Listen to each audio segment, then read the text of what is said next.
안녕하세요. 양스텔라입니다. 오늘도 함께 해주셔서 감사합니다. 오늘은 이번 주부터 시작된 건강보험 환급 제도를 소개해 드리겠습니다. 소득 기준과 상관없이 총 166만여 명이 해당되고요. 전체 환급 금액은 2조 원이 넘고 1인당 평균 135만 원을 돌려줍니다. 그런데 이 중에서 약 90%에 해당하는 148만여 명은 자동 환급이 아니라 개인별로 신청을 해야 돌려받을 수 있는데요. 세계적으로 우리나라 건강보험제도가 인정받고 있고 IT 기술도 최고 수준인데 신청을 해야 환급을 받을 수 있다는 점이 아쉽습니다. 올해 환급 대상자가 아니더라도 오늘 소개해드리는 제도에 대해 미리 알아두시면 병원비 걱정이라든지 불필요한 개인보험 가입 등을 방지하는 데도 도움이 될 것 같습니다. 어떤 제도인지 시청하시기 전에 좋아요만 한번 눌러주세요.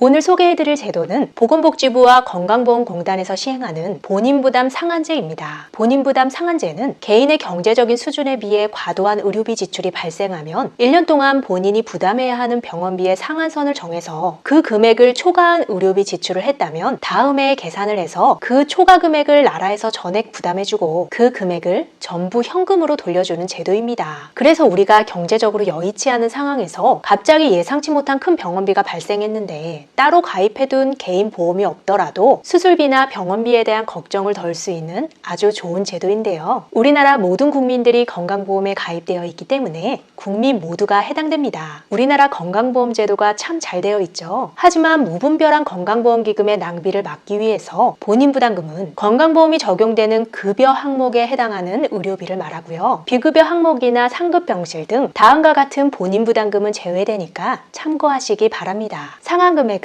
개인의 소득에 따라 각각 다른데요. 최근 5차 재난지원금 때문에 본인의 건강보험료에 대해 관심을 갖고 조회도 해보신 분들 많으시죠? 이 건강보험료 납부 금액에 따라 상한 금액이 정해져 있습니다. 다음 표와 같이 건강보험료 소득 분위가 1에서 10분위로 나뉘어져 있는데요. 1분위는 건강보험료를 가장 적게 납부하는 분들이고 보험료를 가장 많이 내는 분들을 10분위로 정해놨습니다. 그리고 이 10분위 중에서 일부 구간은 묶어서 총 7개 구간으로 나눠서 본인 부담 상한액을 정해놨는데요. 예를 들어 이 구간을 보시면 건강보험료 기준으로 2분위와 3분위가 이 구간에 속하고요. 가로 안에 101만 원이 본인 부담 상한액이 됩니다. 그래서 이 소득 구간에 있는 분들이 작년 1년 동안 병원비가 101만 원이 넘게 나왔다면 그 초과분은 나라에서 전액 부담하고 그 금액을 다시 현금으로 돌려줍니다. 예를 들어 작년 1년 동안 건강보험이 적용되는 항목에 대해 병원비로 총 200만 원을 납부하셨다면 99만 원을 환급받을 수 있는 겁니다. 표에서 1, 2, 3 구간은 가로 안에 금액이 두 가지가 있죠. 우측 금액은 요양병원에 해당되는데요. 요양병원에 120일을 초과로 입원할 경우 이 구간은 본인 부담 상한액이 더 높아져서 157만 원을 초과한 금액에 대해서만 환급받을 수 있습니다. 지급 방법은 사전급여와 사후급여가 있는데요. 동일한 병원에서 연간 입원 본인 부담액이 상한액 582만 원을 초과할 경우에는 초과 금액에 대해서 병원이 환자에게 받지 않고 건강보험공단에 직접 청구를 해서 해당 연도에 바로 받습니다.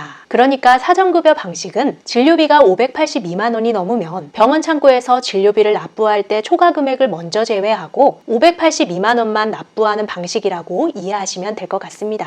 병원에서 건강보험료가 적용되는 진료만 하셨다면 소득이 아무리 많더라도 대한민국 국민이라면 병원비는 1년에 최대 582만 원까지만 내는 거죠. 이번 주부터 신청과 지급이 시작되는 것은 사후 환급 방식인데요. 해마다 개인별로 건강보험료를 정산해서 상한액 기준 보험료를 결정하면 표와 같이 분위가 나눠지고 구간이 정해지겠죠. 그 후에 개인별 본인 부담 상한액을 초과하는 금액을 건강보험공단에서 전액 부담하고 환자에게 그 금액을 직접 지급합니다. 상한액 기준 보험료 결정 이전에는 개인별로 연간 누적 본인 일부 부담금이 최고 상한액 582만 원을 초과할 경우에 한해서만 월 초과 금액을 계산해서 지급합니다. 그래서 보도자료에 보면 7구간에 해당되는 약 17만여 명은 이미 지급을 완료했다고 나오죠. 그리고 상한액 기준 보험료 결정 이후에는 개인별 연간 본인 부담 상한액 초과금을 소득 기준별로 정산해서 초과 금액을 지급합니다. 물론 병원을 자주 이용하다 보면 건강보험이 적용 안 되는 검사 항목이나 진료 내용들도 있죠. 그래서 그것 때문에 따로 개인적으로 보험에 가입하기도 하는데요. 하지만 건강보험이 적용되는 진료 항목들이 해마다 꾸준히 늘어나고 있습니다.